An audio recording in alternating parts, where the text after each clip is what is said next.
It took 3 or 4 years for my family to welcome me back.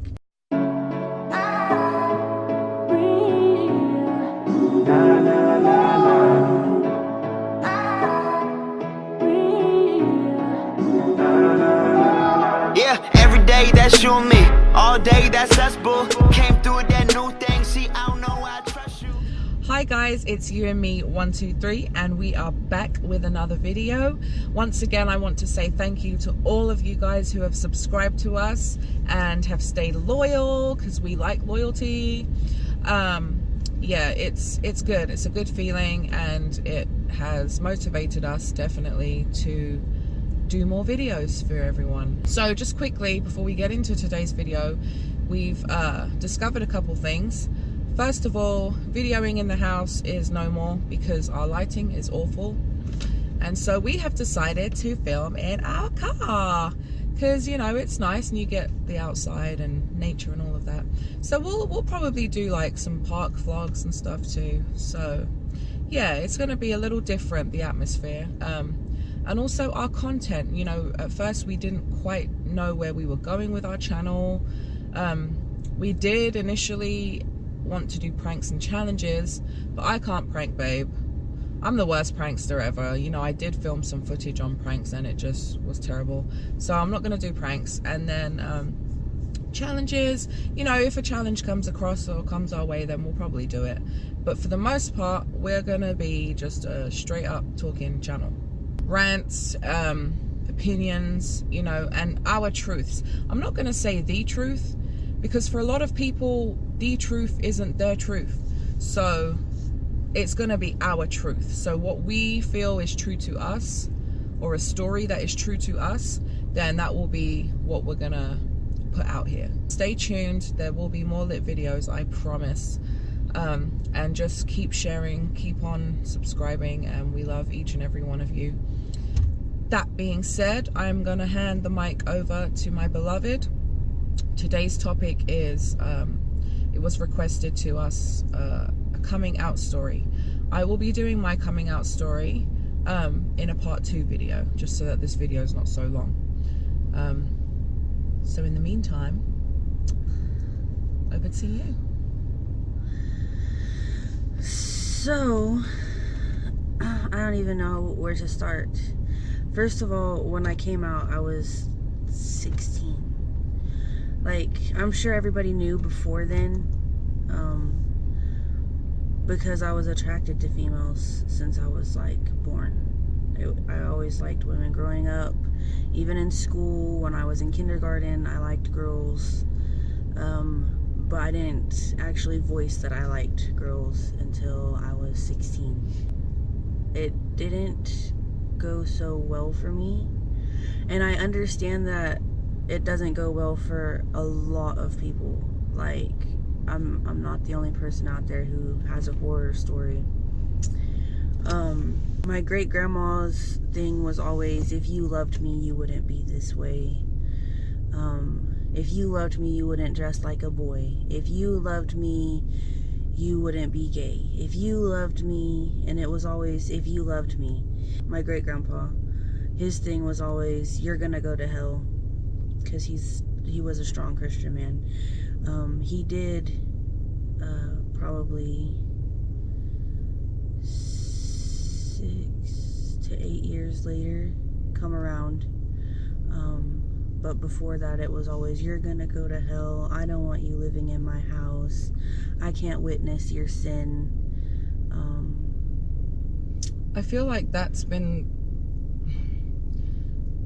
quite a chunk of your family, because babe is from Oklahoma, and you know, the place that you kind of grew up in, other than Tulsa, was kind of the Bible Belt. Well, Oklahoma as a whole is the Bible Belt. Right. It's right in the middle of the Bible Belt. I mean, there were people who wouldn't come to our wedding, just because, you know, they couldn't witness it, because they feared that they would then go to hell, because, you know, if you witness a sin, which I could get into all of that, but I'm not going to in this vlog.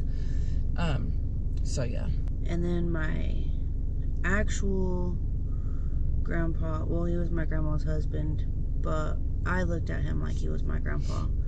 He was like, oh, that's awesome. He was like, you should have been my grandson anyways. He's like, now I can just check out chicks with you. He's like, you're one of the boys now. And he was cool. He was like the only one who was just cool. So that gave me a little bit of hope. My grandma, she didn't shun me, but she didn't ever look at me the same. I think with your grandma, it's not necessarily that you're gay, because grandma loves us. We're her grandbabies. You know, she refuses to have me call her anything but grandma. But with her, I think it's more the way that you present yourself, the way you dress is her issue, because, you know, she misses her baby girl, I guess, in that sense. I don't necessarily think it's the gay thing. Maybe in the beginning. I mean, I wasn't there, but I'm just saying for now, it's kind of changed. So grandma wasn't that bad. I mean, it felt bad at the time because I was so close to her, and then all of a sudden I wasn't. Now my parents really did a number on me. My dad, I didn't meet him until last year. We only used to talk on the phone, and one day I had called him up, and I wanted to speak to my grandma on his side, because I only ever talked to her once before in my whole life at that point, and because I was going to invite her to my wedding. And he went on this thing like, well, why are you getting married to a woman? How does your mom feel about that? And then it was a never-ending cycle of just questions, and they were all negative. And then at the end of it, I still didn't even get to talk to my grandma. And then I didn't hear from him for like 3 years. So I was kind of like, you know, I never had you before. I've never even met you in person, so I don't need you now. And 3 years later, when he popped back up, it was like, oh, well, that never happened. You're the one who pushed me out. I think some parents can't accept responsibility for their actions. Yep. Like, even though they're the adult and they're supposed to show you what to do, like, because they're the parent, they don't know how. Maybe their parents didn't do it for them or something, but they don't really own up to their stuff. It was all my fault that he disappeared. And I do love him now. I mean, we're better. We're working things over, and we finally met him and all that stuff. But at the time, it was like, well, I don't need you. I've raised myself this whole time. Why do I need parents? With my mom, she had this boyfriend, and he was abusive, and she was livid because she was Christian as well. She was just like, this isn't happening. Like, I knew, but I didn't want it to be real, and it's not gonna happen. I'm not gonna let you be gay. You're gay because you went to that school where everyone turns gay. It isn't really a choice for me. I didn't just one day be like, oh, I think I want to like girls today. It's just the way it's been my whole life. It's just what you're attracted to. Just like, you know, it's not a choice for you to like men. It's just what you're attracted to. But I'll get into that when it's my turn. I mean, I'm sure there probably was a guy out there that could have wowed me and been like, oh, well, we're gonna live this way. But I never met that kind of guy, so here we are. I didn't either.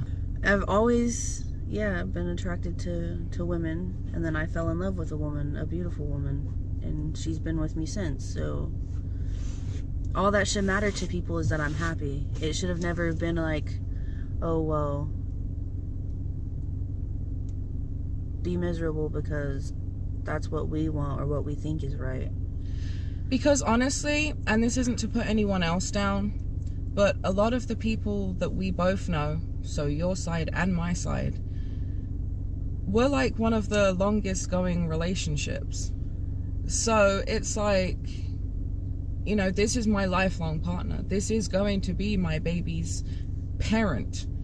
Like, we are going to do this together. A lot of people can't say to this day, oh, you know, my baby's dad stuck around, or, you know, we've been happily married for X amount of years, or we've been together for this amount of years. Not many people can say that. We've been together for 8 years. Yeah, and next month it's going to be our 3-year wedding anniversary. So, you know, and we're not perfect, but at the same time, we stick together. Well, my mom was really, really unpleasant to be around for like years after that. And then I have a cousin who kind of raised me, and she was raised by my great grandpa, the one that was so strong against it, and she had an issue at first too, but she was the first person who came around. She was like, you know what, I don't like it, but it's not me. I'm not the person doing it. It's you. I still love you. I mean, we're the ones who have to answer to God. It took her, like, it didn't take her as long, like years and years, like everybody else, to get back to how we were. But it did take her a while. And then finally she was just like, whatever. You're just going to do what you want to do, and I'm going to have to love you regardless, because that's what God said. God said love everybody. So. And to be fair, she was one of our supporters at our wedding. You know, even though she was told to not go, she still came through for us. So we appreciate that. I have 2 cousins that I'm really close to that are my age-ish, which is the one who raised me, her daughter, and she's always just taken whatever. She's just like, you know what, whatever. That's just, everything is whatever. I'll get over it, whatever. It's never a big issue. I mean, we've had our little spats. It's not an issue. And here's what I've worked out. It's not an issue until you're beefing with that person. And then that's when they want to throw the shade. That's when they want to throw the low blows. Other than that, it's, oh, you know, you guys are so cute. You guys are goals, blah, blah, blah. And then, you know, bam. Oh, well, you're going to hell. You're disgusting. You're this, you're that. But you know what? It's okay. It is okay. Because, you know, on Judgment Day, we'll see. My other cousin, her name, because she follows us through everything, YouTube, Facebook, everything. She's always been there. She's a stalker. And she never ever once faltered. She was like, oh, well, I still love you. She was the only person who was like, it didn't faze her one bit. And that, she was just such a trooper. Jeff too? Well, her dad, yeah, he came out later and he was like, you inspired me to come out. And that threw me through a loop. Not because I didn't like it or whatever, but I was like, really? You've been married for 23 years? Why? He's like, you know, if you can do it, I can do it. And that was pretty cool. Back to my mom. Her and her boyfriend made my life hell anyways. My mom wasn't purposely making my life hell at that time. She was just really into this guy. At one point, I had come home, and at the time that I had come out, I had also got some lip piercings. And he put me in a chokehold and tried to rip my piercings out with a pair of pliers. He's like, you want to be gay? You want to look like a boy? You want to get piercings? He's like, I'll show you. But it didn't work out so well for him. And it was hard times. Eventually, I had to move out on my own, and I was only 16, but I had to go. And fortunately for me, my grandma had come around at that point and was like, you know, I'll give you a place to stay. I still don't like it. I'll try to get used to it, but I can't see you out on the streets, kind of thing. And then she had surgery and I had to take care of her anyway. My mom's boyfriend tried some stupid stuff every day. At one point, he tried to drown me in the pool. It was just ridiculous. And then anytime you talk to my mom about it, she's like, he would never do that. And why are you gay anyways? He has to have a reason if he did do that. And I love my mom, but at the time that I was going through this stuff, she was completely blinded by this dude, and she was just following his every will. Like, it was ridiculous.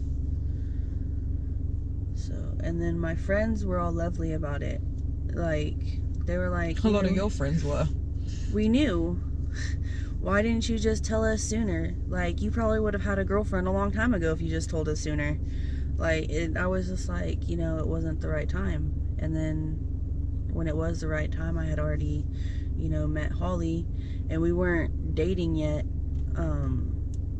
But, you know, talking to her kept me going. It gave me something to look forward to. Anytime I could just talk to her, I was happy. And I didn't notice that I was slowly falling in love until later on, you know, like a whole year later. But she did help me get through that time because it was a hard time. Is that your story? So pretty much you had like a mixed, some was positive and some was negative. It was kind of 50-50 in a sense. I mean, of reactions. It took 3 or 4 years for my family to welcome me back, and not all of their reactions were crazy. Like, some of the people, I see people getting hit, I see people being shunned, you know, and they did push me out, and my relationships were never the same, but they did eventually let me back into their lives. So for a while there, it was like, oh, well, we don't want nothing to do with you, you're going to hell. And then eventually it was like, you know, you're still the same person and we still love you. But at the time going through it, it was like, man, you know. And then my great grandma died not too long after we got into our last fight. But eventually, right before she died, she was like, you know, I love you, I know you love me, even if I said all those horrible things. And something about she could just be at peace if I was happy. So eventually she came around too, but that was right before she passed. I don't know if being sick made her realize that, you know, you can't hate someone forever, what happened, but so eventually, yeah, everyone's come around. I mean, they don't all necessarily still like it, but they deal with it. And most of them love Holly too. So, guys, it's okay to be who you are. You know, it really is. And anyone who, I feel, this is my opinion, anyone who has a problem with it self-hates. It's not that they're hating on you, it's not that they're necessarily hating on your situation. I feel like there is something inside of them that is making them hate themselves. if you always feel like you need to have your family's approval, you don't. Eventually, if they love you, they will love you. It will be hard at first. It's always going to be hard at first. But what you need to look out for is yourself, and you need to make yourself happy, because pleasing other people is only going to make you miserable for the rest of your lives. And love is love. So. Love is love. Love is love. All right, guys, I'm going to hop on to my video now. But yes, if you have any questions, please comment below, and I will see you on the other side. It's you and me, 1, 2, 3, and we are out. Bye.